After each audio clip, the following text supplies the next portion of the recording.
Le vent soufflait doucement sur le désert. Un désert vide, silencieux, impitoyable. Le soleil brûlait la peau, et chaque pas devenait plus lourd. Cela faisait plusieurs jours, sans nourriture, sans force, sans espoir apparent. Un homme marchait seul. Ses lèvres étaient sèches, son corps affaibli, ses yeux fatigués. La faim le dévorait de l'intérieur. Mais ce n'était pas seulement la faim du corps, c'était une autre faim. Une faim plus profonde, une faim qui pousse à faire des choix dangereux. Car lorsque le besoin devient intense, la tentation devient forte, très forte.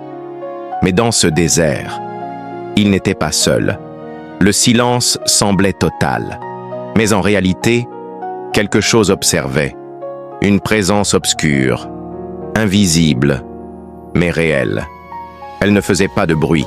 Elle n'attaquait pas directement. Elle attendait, patiente, stratégique, dangereuse. Parce que certaines attaques ne viennent pas avec violence. Elles viennent avec intelligence, avec précision, avec timing. Et le timing était parfait, car Jésus avait faim.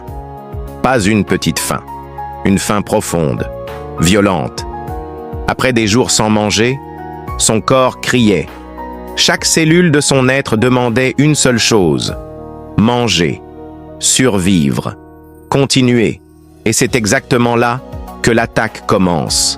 Pas quand tu es fort, pas quand tu es stable, mais quand tu es fatigué, quand tu es vulnérable, quand tu es à bout. Puis soudain, une voix, douce, calme, presque bienveillante. Si tu es vraiment le Fils de Dieu, pause. Écoute bien ça. Ce n'est pas juste une phrase, c'est une attaque directe, pas sur son corps, mais sur son identité.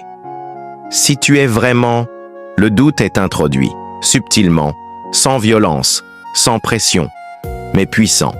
Parce que quand tu doutes de qui tu es capable de faire n'importe quoi pour le prouver. La voix continue. Ordonne à cette pierre de devenir du pain. Logique, simple, justifié, même raisonnable. Après tout, il a faim, il en a besoin, il en a le pouvoir. Alors pourquoi refuser? Voilà le piège. Le piège n'est pas le pain. Le piège, c'est le si.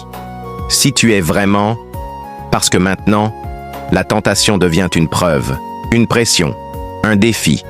Prouve-le, montre-le, fais-le.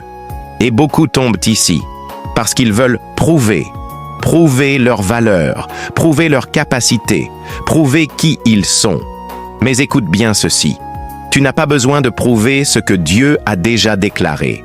Jésus savait qui il était, et c'est pour ça qu'il n'avait rien à prouver.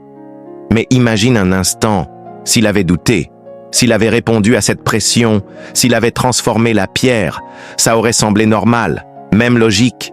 Mais spirituellement, ça aurait été une défaite, parce qu'il aurait agi, non pas par obéissance, mais par pression, non pas par foi, mais par doute. Et aujourd'hui encore, ce piège existe, chaque jour, dans ta vie, dans tes décisions, dans tes réactions. Combien de fois as-tu agi juste pour prouver quelque chose, prouver que tu es capable, prouver que tu es fort, prouver que tu es important, et sans t'en rendre compte, tu es tombé dans le piège. Parce que quand tu agis pour prouver, tu n'agis plus dans la vérité, tu agis dans l'insécurité, et c'est là que l'ennemi gagne.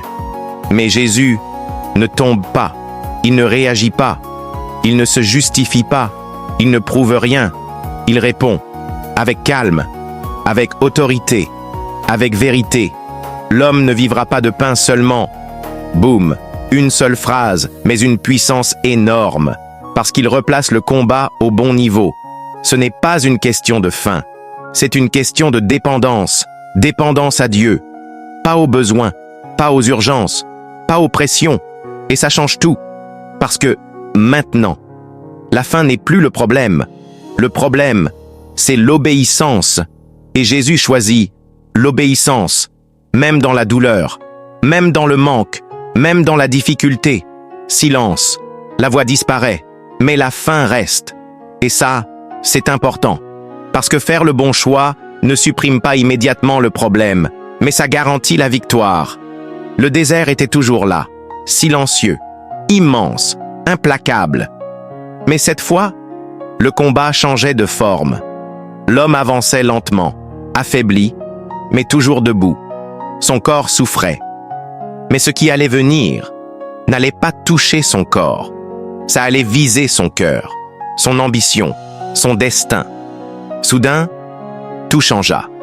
Le désert disparut, comme une vision, comme un rêve, mais bien réel. Devant lui, des villes immenses, des palais, des richesses infinies, de l'or, du pouvoir, de la gloire. Tout ce que le monde peut offrir était là, accessible, proche, presque à portée de main. Et puis, la voix revint, plus assurée, plus séduisante. Regarde, tout cela peut être à toi. L'homme observe, silencieux. La voix continue. Le pouvoir, la richesse, l'influence, tout ce que les hommes passent leur vie à chercher. Je peux te le donner, maintenant.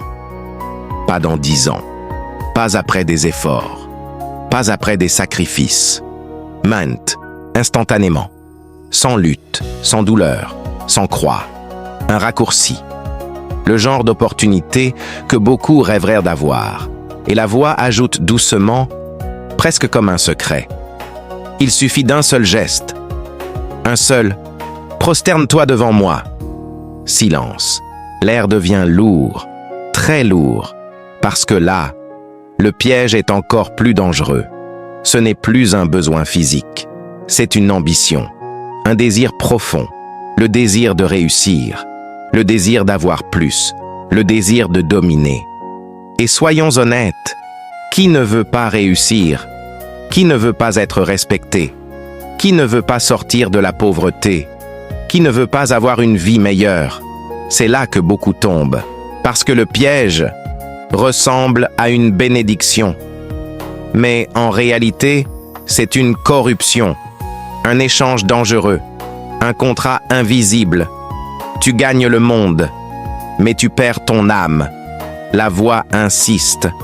Tu n'auras pas à souffrir, tu n'auras pas à attendre.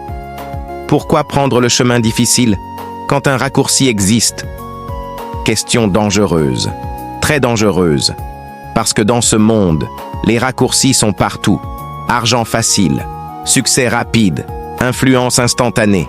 Mais derrière chaque raccourci, il y a souvent un prix caché, un prix que tu ne vois pas tout de suite, un prix que tu comprends quand il est déjà trop tard. L'homme regarde encore, les richesses brillent, le pouvoir attire, la facilité séduit. Mais au fond de lui, il voit autre chose, ce que les yeux ne montrent pas. Il voit le piège, il voit la manipulation, il voit le mensonge. Parce que tout ce qui brille n'est pas forcément une bénédiction.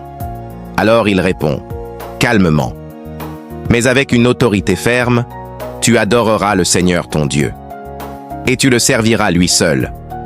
Boum! Tout disparaît. La vision s'effondre. Le désert revient. Le silence aussi. Mais quelque chose d'énorme vient de se passer. Une victoire invisible. Une victoire intérieure. Parce qu'il a refusé le raccourci. Parce qu'il a refusé de vendre son âme. Parce qu'il a compris que tout succès n'est pas bon à prendre. Et toi, écoute bien ceci. Ce message est pour toi. Aujourd'hui, les mêmes offres existent. Pas forcément visibles, pas forcément aussi claires, mais réelles, très réelles. Des opportunités qui semblent trop belles, des propositions rapides, des chemins faciles. Mais pose-toi toujours cette question. Quel est le prix caché? Parce que rien n'est gratuit, rien. Si quelque chose te promet tout, sans effort, sans sacrifice, sans vérité, alors fais attention, très attention, car le diable ne vient pas toujours comme un monstre. Parfois, il vient comme une opportunité, une chance, une solution rapide. Mais derrière, il y a la chute. Alors aujourd'hui, ouvre les yeux, sois vigilant, sois attentif, Ne te laisse pas manipuler, même par des paroles spirituelles. Reste connecté à Dieu, cherche sa vérité et surtout, ne laisse personne utiliser la Bible pour te contrôler.